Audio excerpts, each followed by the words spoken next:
तुमने मेडुसा रानी के सामने ही कह दिया कि सर्पमानव जाति तो बस छोटा सा कचरा है और डॉजोंग जैसा शक्तिशाली योद्धा भी सिर्फ दिखावे का निकम्मा है जो तुम्हारी एक उंगली का भी मुकाबला नहीं कर सकता। मेडुसा गुस्से से कांप उठी और तुम पर हमला करने ही वाली थी, लेकिन तुमने बस अपनी आभा की एक हल्की सी लहर छोड़ दी। अगले ही पल वह वहीं जमीन पर गिर पड़ी, क्योंकि तुम 20 साल की उम्र से पहले ही एक डॉजोंग बन चुके थे और तुम्हारे अंदर प्राचीन जादुई प्राणी शून्य निगलने वाले स्वर्गीय ड्रैगन का रक्त था। यह सब आधे दिन पहले शुरू हुआ था।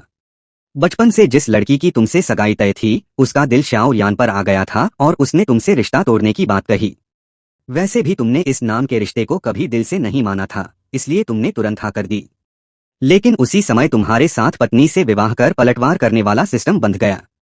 मुफ्त का इनाम छोड़ना तुम्हारी आदत नहीं थी, इसलिए तुमने सीधे अंतरिक्ष को चीरकर टैगोर महान रेगिस्तान में प्रवेश कर लिया।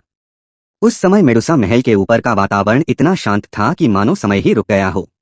तुम काले रंग का लंबा चोगा पहने हवा में खड़े थे और नीचे पूरे महल को देख रहे थे।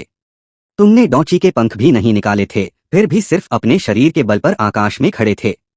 यह दृश्य देखते ही पूरा महल सतर्क हो गया। सभी सर्पयोद्धा युद्ध की तैयारी में जुट गए। धनुष चढ़ गए और डॉची चारों ओर फैल गई। कुछ ही देर में मेडुसा रानी अपनी शक्तिशाली आभा के साथ प्रकट हुई। उसने हवा में खड़े तुम्हें देखा तो उसकी आंखों में सावधानी की झलक दिखाई दी। डॉजोंग, जियामा साम्राज्य में इतना युवा डॉजोंग कब से होने लगा? वह भीतर ही भीतर हैरान थी। उधर तुम भी रेगिस्तान की इस प्रसिद्ध रानी को देख रहे थे। उसने शाही बैंगनी वस्त्र पहन रखे थे।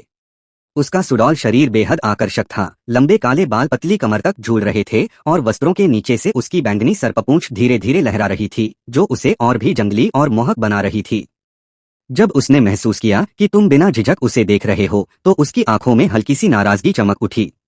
लेकिन तुम्हारी शक्ति का अंदाजा न लगा पाने के कारण उसने खुद को शांत रखा और आगे बढ़कर नरम स्वर में बोली, यह मेडुसा महल है। क्या मैं जान सकती हूँ कि वरिष्ठ महोदय यहाँ किस उद्देश्य से आए हैं? तुम मुस्कुराए। मेरा नाम लॉन्ग शू है। मैंने पहले ही रानी की बेमिसाल सुंदरता के बारे में सुन रखा था। आज देखकर लगा कि लोग सच ही कहते थे।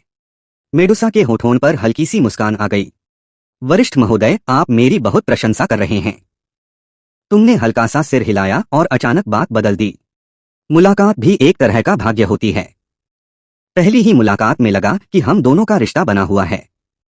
क्या महारानी मुझसे विवाह करके मेरे साथ साधना के मार्ग पर चलना पसंद करेंगी? जैसे ही तुम्हारे मुंह से यह बात निकली, पूरे महल के ऊपर का वातावरण एक पल में जम गया। नीचे खड़े सभी सर्पयोद्धा एकदम स्तब्ध रह गए। हमेशा शांत रहने वाली मेडुसा भी कुछ पल के लिए बिल्कुल चुप हो गई। वह जल्दी संभली और हल्की मुस्कान के साथ बोली, वरिष्ठ महोदय मजाक कर रहे हैं। मैं बिल्कुल मजाक नहीं कर रहा। तुम्हारे चेहरे की मुस्कान गायब हो गई और तुम गंभीर होकर बोले, मैं सच कह रहा हूं। महारानी, आपका उत्तर क्या है? मेडुसा तुम्हारी आंखों में देखती रही। वह जानना चाहती थी कि कहीं तुम मजाक तो नहीं कर रहे, लेकिन उसे तुम्हारी आंखों में सिर्फ गंभीरता दिखाई दी। उसने सीधे मना नहीं किया, बल्कि पूछा, लेकिन पहले यह तो बताइए, आप आखिर हैं कौन? तुम शांत स्वर में बोले, नायक की पहचान उसके जन्म से नहीं होती। बस इतना बताइए, क्या आप स्वीकार करेंगी? मेडुसा की आंखों में हल्की सी चमक आई। वह तेजी से हर बात का हिसाब लगा रही थी। सिर्फ हवा में चलने की तुम्हारी यह क्षमता ही कम से कम डॉजोंग स्तर की थी। अगर उसने मना कर दिया और तुम नाराज हो गए तो पूरा सर्पमानव कबीला विनाश की कगार पर पहुंच सकता था। उसके पास कोई दूसरा रास्ता नहीं था। उसने गहरी सांस ली, आंखें झुका लीं और मन का अपमान दबाकर धीमी आवाज में बोली, मैं तैयार हूं। जैसे ही उसने यह कहा, नीचे पूरा महल शोर से गूंज उठा। महारानी, ऐसा मत कीजिए। हमें इंसानों के सामने झुकने की जरूरत नहीं। हम खड़े खड़े मर जाएंगे, लेकिन घुटनों के बल जीना कभी स्वीकार नहीं करेंगे। सभी सर्पयोद्धाओं ने गुस्से में अपने हथियार उठा लिए। मेडुसा का चेहरा बदल गया। वह उन्हें रोकने ही वाली थी कि तभी तुम्हारी नजर धीरे से उन सब पर पड़ी। धड़ाम! तुम्हारे शरीर से अचानक एक ऐसी भयावह रक्तवंशीय आभा फूटी कि पूरा स्थान एक पल के लिए जमसा गया। जो सर्पयोद्धा अभी तक जोर जोर से चिल्ला रहे थे, उनके शरीर की सारी ताकत उसी पल गायब हो गई। सभी जमीन पर गिर पड़े। कोई भी हिल तक नहीं पा रहा था। उनकी आंखों में सिर्फ अपने रक्त की गहराई से उठता हुआ भय रह गया। यह प्राचीन सर्वोच्च शिकारी की आभा थी। तुम उन सबको ऊपर से देखते हुए शांत स्वर में बोले, मैं अपनी होने वाली पत्नी से बात कर रहा हूं। तुम लोगों की बीच में बोलने की बारी कब से आ गई? पूरा वातावरण फिर से मौत जैसी खामोशी में डूब गया। सामने खड़ी मेडुसा का पूरा शरीर कांप उठा और उसका चेहरा एकदम जम गया। वह तुम्हारे सबसे करीब थी, इसलिए उसने उस आभा को सबसे गहराई से महसूस किया। उसके शरीर की डौची लगभग रुक गई थी। उसकी गर्व से भरी सरपरक्त रेखा भी इस दबाव के सामने बुरी तरह कांप रही थी। उसी पल उसे समझ आ गया कि तुम बिल्कुल इंसान नहीं हो। तुम मानव रूप धारण किया हुआ एक प्राचीन जादुई प्राणी थे, और तुम्हारी जाति इतनी शक्तिशाली थी कि उसने उसके बारे में कभी सुना तक नहीं था। सबको डराने के बाद तुमने अपनी नजर वापस खींच ली।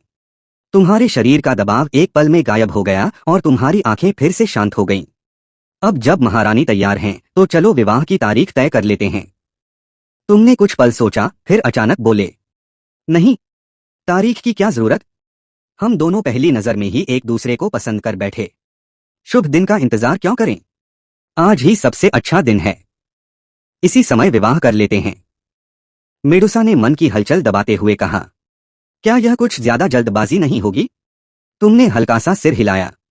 यह बात भी सही है। मैं तुम्हारे साथ अन्याय नहीं कर सकता। इतना कहकर तुमने हाथ लहराया। आकाश में एक के बाद एक कई विशाल संदूक अचानक प्रकट हो गए। उनमें दुर्लभ औषधीय जड़ी बूटियां भरी हुई थीं और उनकी गहरी सुगंध तुरंत पूरे महल में फैल गई। इसके बाद 3 छोटे जेड के डिब्बे धीरे धीरे मेडुसा के सामने आकर रुक गए। तुमने शांत स्वर में उनका परिचय दिया। रूपांतरण गोली। इससे कोई भी जादुई प्राणी पूरी तरह मानव रूप ले सकता है। उसे लंबी आयु और मनुष्यों जैसी साधना की प्रतिभा भी मिलती है। जीवन पुनर्स्थापन गोली। 7वीं श्रेणी की सर्वोच्च गोली। जब तक एक सांस बाकी हो, टूटी हुई नसों वाले व्यक्ति को भी बचा सकती है। जीवन वापसी गोली। 7वीं श्रेणी की गोली। जब तक सिर न कटा हो या हृदय पूरी तरह नष्ट न हुआ हो, मृत्यु के द्वार से भी वापस ला सकती है। मेडुसा अभी इन तीनों 7वीं श्रेणी की गोलियों के झटके से बाहर भी नहीं निकली थी कि तुमने फिर से हाथ लहरा दिया। आकाश में 10 से अधिक छोटे जेड के डिब्बे और प्रकट हो गए। तुमने सहज स्वर में कहा, ये कुछ 6ठी श्रेणी की गोलियां हैं। डॉलिंग गोली, पुनरुद्धार गोली, हुआंग जी गोली। रोजमर्रा में इस्तेमाल होने वाली छोटी मोटी चीजें। फिर तुमने हल्की सी मुस्कान के साथ कहा, जल्दी में निकला था, इसलिए कोई खास चीज साथ नहीं ला सका। इसे सर्पमानव कबीले के लिए मेरी तरफ से पहली मुलाकात का उपहार समझ लो। जहां तक असली विवाह उपहार की बात है, वह शादी के बाद दूंगा। तुमने मेडुसा की ओर देखते हुए पूछा, अब भी लगता है कि यह शादी बहुत जल्दबाजी में हो रही है? मेडुसा पूरी तरह स्तब्ध रह गई।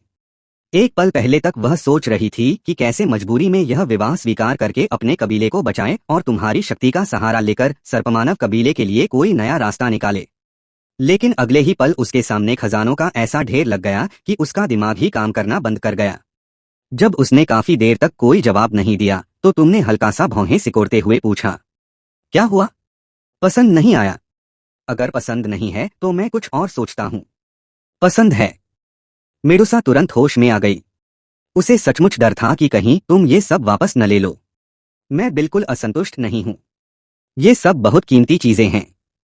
उसने गहरी सांस ली और पहली बार उसकी आवाज नरम पड़ गई। बस मैं सर्पमानव कबीले की रानी हूं। मेरा विवाह पूरे कबीले की प्रतिष्ठा से जुड़ा है। कम से कम मुझे अलग अलग कबीलों के सरदारों को बुलाकर इस विवाह का साक्षी बनाना होगा। आज सचमुच बहुत जल्दबाजी हो जाएगी। तुमने कुछ पल सोचा और फिर सिर हिलाया। तुम्हारी बात सही है। मैं कुछ दिन महल में रुक सकता हूं। फिर तुमने सामने रखे सभी उपहारों की ओर इशारा किया। ये सारे उपहार पहले रख लो। मेडुसा ने उन खजानों को देखा जो अकेले ही पूरे ब्लैक कॉर्नर क्षेत्र में खून खराबा मचा सकते थे। कुछ देर सोचने के बाद उसने हाथ लहराया और सारे खजाने अपने संग्रह में रख लिए। जब तुमने देखा कि उसने उपहार स्वीकार कर लिए हैं, तो तुम एक कदम आगे बढ़े और अपना दायां हाथ उसकी ओर बढ़ा दिया।